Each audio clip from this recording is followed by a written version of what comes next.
Ahora, el momento de la entrevista. En Oeste Saigón.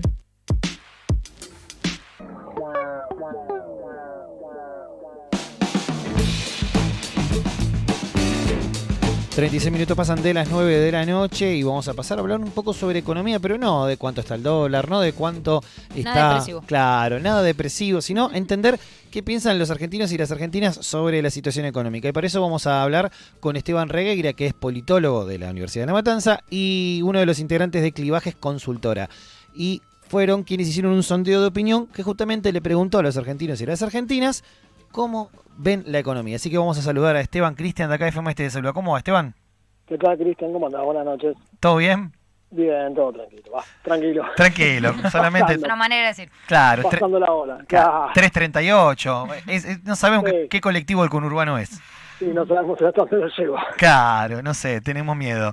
Vamos a empezar a preguntarte porque lo que le consultaron a las personas entrevistadas fue, por ejemplo, ¿en qué periodo estaba mejor económicamente? Y el periodo que da como el mejor es el primer gobierno de Cristina Fernández de Kirchner, 2007-2011.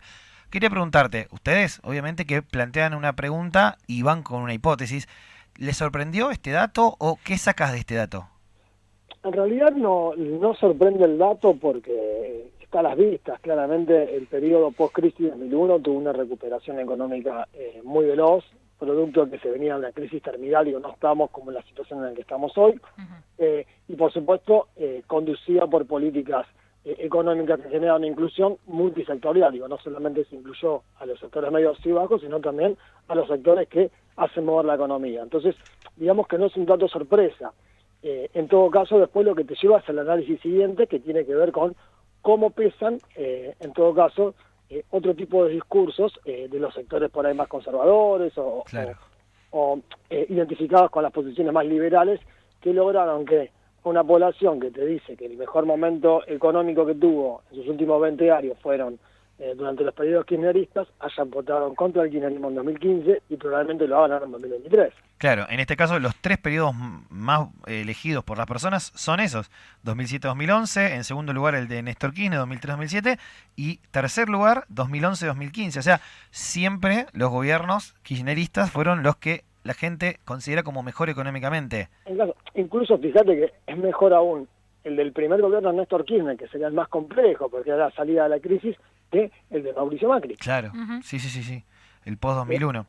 Claro, exactamente. Ahí, evidentemente, y lo que queda a las claras es cómo ha pesado el discurso de los sectores de derecha por sobre el famoso voto económico, voto bolsillo, porque si uno se va retrospectivamente a 2015, bueno, la situación económica en Argentina, si bien ya estábamos en un proceso de estancamiento, no estábamos en una crisis económica que a vos te llevaba a la cuenta de decir, bueno, hay que cambiar de rumbo político porque la economía no da para más. Claro, obvio. Una de las preguntas que también era interesantes es preguntar a la gente con cuánto cree que puede vivir. Y esto ustedes lo desglosan en un montón de momentos, o sea, en un montón de categorías. Solteros con hijes, casados sin hijes, etcétera, etcétera, digo. Pero hay una cuestión ahí como que, según la cantidad de pibes que tienen, va creciendo ese número. Considerablemente. Pero son números altos, estamos hablando de 150, 200 lucas por mes, que ningún argentino gana en general eso. Son los sectores, son los deciles más altos los que ganan eso. Entonces, ¿le sorprendió eso? ¿La Sí, percepción por supuesto, de la gente? Y en todo caso es ahí donde entra el reclamo que viene haciendo y que hizo Cristina Fernández en las últimas exposiciones públicas, cuando te dice, nunca pasó en la Argentina que un trabajador registrado, una trabajadora registrada, sea pobre, que es lo que estamos viendo hoy.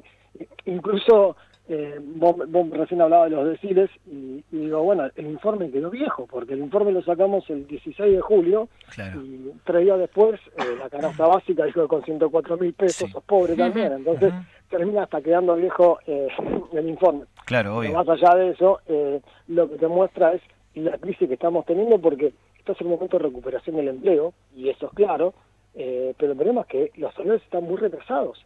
Entonces, cada vez se le hace más difícil a una familia argentina, incluso a una persona soltera, poder costear los gastos de subsistencia. Claro, obvio. Que me parece que es el principal problema que estamos teniendo, más allá de el alza constante de precios. Lo que vos no estás teniendo es una recuperación del salario. Claro. Buenas noches, Esteban. ¿Cómo estás? Julieta te saluda. ¿Qué tal? Buenas noches, Julieta. Mira, te quería hacer 2 consultas en relación a lo que estuve viendo del sondeo, que me llamaron como la atención, que probablemente ustedes por ahí cuando realizaron la encuesta no. Me llamó la atención la falta de confianza que hay en el acuerdo que se hizo con el FMI y la mala imagen que arrojó de la actual ministra de Economía, Batakis.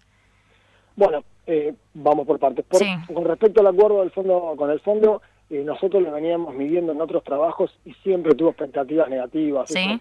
Eso claramente está relacionado con la experiencia que tuvo Argentina. Que se quema con leche. Sí, claro, y una vaca y llora. exactamente, digo, lo peor que nos acordamos del Fondo Monetario fue la crisis de 2001. Entonces, Claro. cuando todos sabemos que no puede ser bueno, encima te vas a la crisis de 2001 o te vas, si conoces un poco más de historia, te vas un poquito más atrás y pasa lo mismo.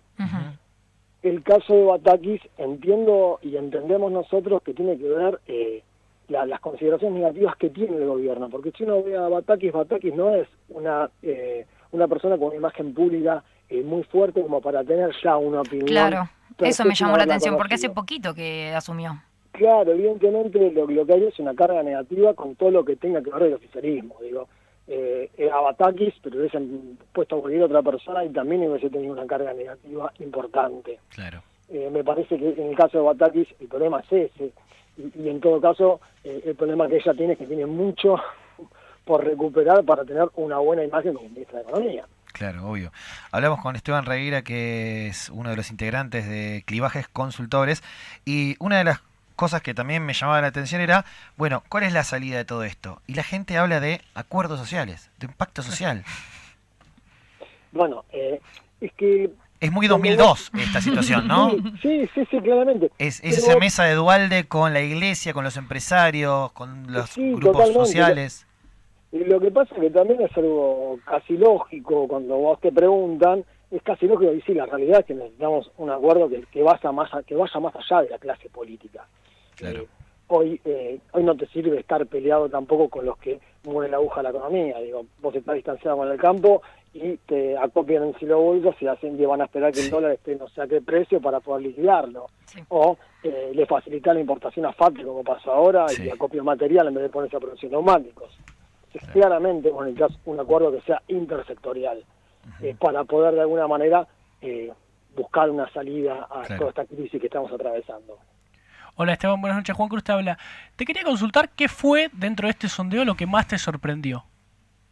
Bueno, a mí me llamó bastante la atención la cuestión respecto a la implementación del ingreso universal o el salario básico universal, porque bueno, ahí claramente se nota el peso del discurso de la meritocracia sobre la idea de equidad, ¿no?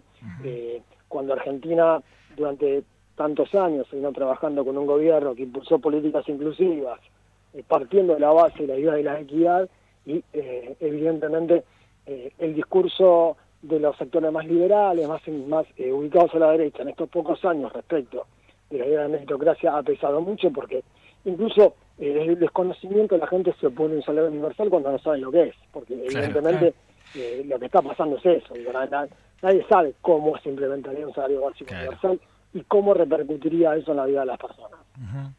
Claro, eso es como un discurso ya de los medios armado y bueno, ya está, hay una crítica. Es que por supuesto, y aparte ahí entra en juego otra cosa, que es la facilidad e incluso también la mejor forma de comunicar que tienen los sectores vinculados a la derecha en Argentina. Claro. Digo, son mucho más pragmáticos y directos a la hora de comunicar, y fíjate lo difícil que se hace comunicar a este gobierno todas aquellas medidas que pueden ser positivas para el desarrollo económico. Lo vimos con Vicentín, por ejemplo, y lo vimos durante lo que fueron los periodos de cuarentena, cuando los anuncios eran el anuncio del anuncio. Digo, nunca hubo una buena comunicación del gobierno y eso claramente impacta de forma negativa. Claro, obvio.